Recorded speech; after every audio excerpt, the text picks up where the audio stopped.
You live in a dominant culture that is designed to destroy your sense of self and your belief in yourself. The easiest thing I've done was to get out from under the labels and to live the life that I live. The most difficult thing I've ever done was to believe that I can do it. Between ages 0 and 5, we determine what's available to us and what's not available to us. And so that was a defining moment. I knew there are certain things I could not do, certain places I could not go. They used to have signs on Miami Beach that said, Jews, dogs, and coloreds not allowed. And so now you have to operate within the constraints of the dominant society and the things that they've created for you. And it's a challenge to see yourself beyond that and to work to get outside of that, even after those laws have changed, because that has become so much a part of you. You unconsciously operate within the parameters of what has been put in place. Like you're driving on the expressway, the 405, and you'll get off on an exit that you weren't going in that direction, but you unconsciously did it because you've done it so many times that many people, because they're not making a conscious, deliberate, determined effort to think outside of what life has thrown at them, they end up doing the same thing over and over and over again. Einstein said that thinking that has brought me this far has created some problems that this thinking can't solve.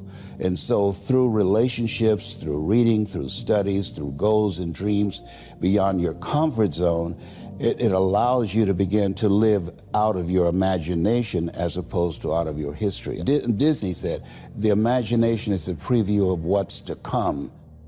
They have to expose themselves to something that will give them a different vision of themselves. And in addition to that, they have to put themselves in a community of what I call OQP, only quality people. A gentleman who dramatically transformed my life, I was a junior at Booker T. Washington High School in Miami, Florida, and I went in his class looking for another friend, and he said, go to the board and work this problem out for me. I said, sir, I can't do that. He said, why not? I said, I'm not one of your students. He said, do it anyhow. And the other kids started laughing, saying, he's Leslie, he's DT. And he said, what's DT? His brother is smart, but he's the dumb twin.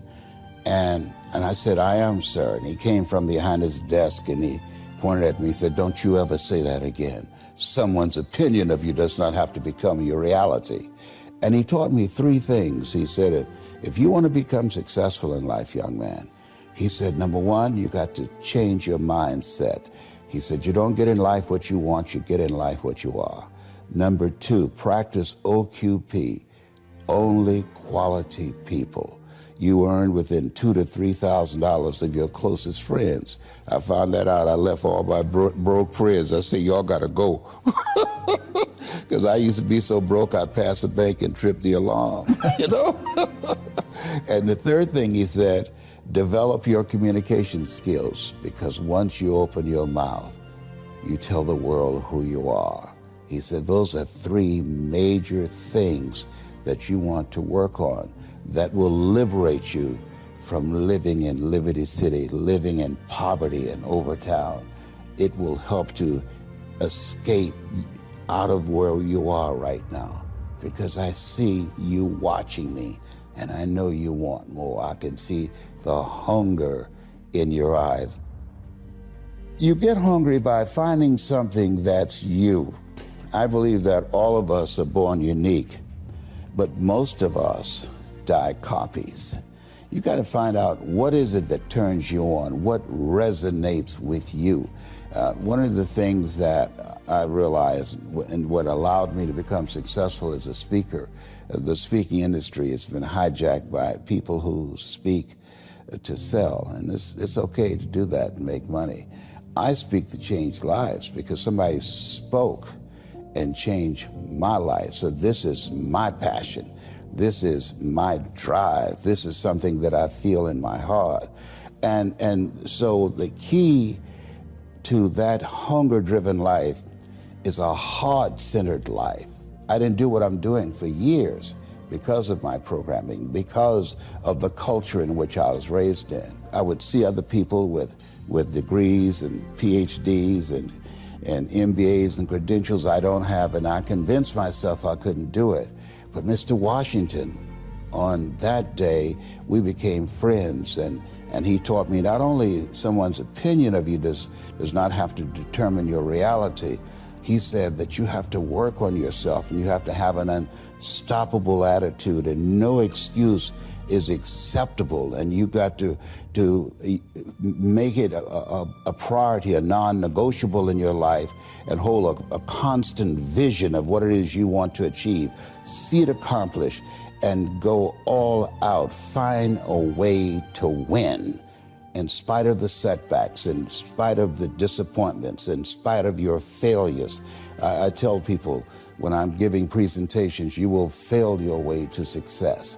I have a saying, as life knocks you down, try and land on your back, because if you can look up, you can get up. And so those experiences of going after goals that's beyond your comfort zone, and having relationships that will challenge you, and surrounding yourself with coaches and mentors who can take you to a place within yourself that you can't go by yourself, because you can't read the label when you're locked in the box. And so those experiences, they challenge you to go to that next level and continue to move forward in your life, doing new and exciting things that eye has not seen, ear has not heard, nor has entered the heart of mankind what God has in store for you when you live a heart-centered life, deciding that you're going to live a life that will outlive you. You're going to live a life that counts, a life that will build a legacy and change the planet. You know, Horace Mann said, we should be ashamed to die until we've made some major contribution to humankind. And so my goal is to make a major contribution to humankind. Every day when I get up, my mindset is, what is it that I can do to touch and impact somebody's life today? Don't live the life that has been given you by their circumstances, by the people that's around you. That Sidney Poitier wrote a book called The Measure of a Man. And he said, when you go for a walk with someone, something happens without being spoken. He said, either you adjust to their pace or they adjust to your pace. Whose pace have you adjusted to?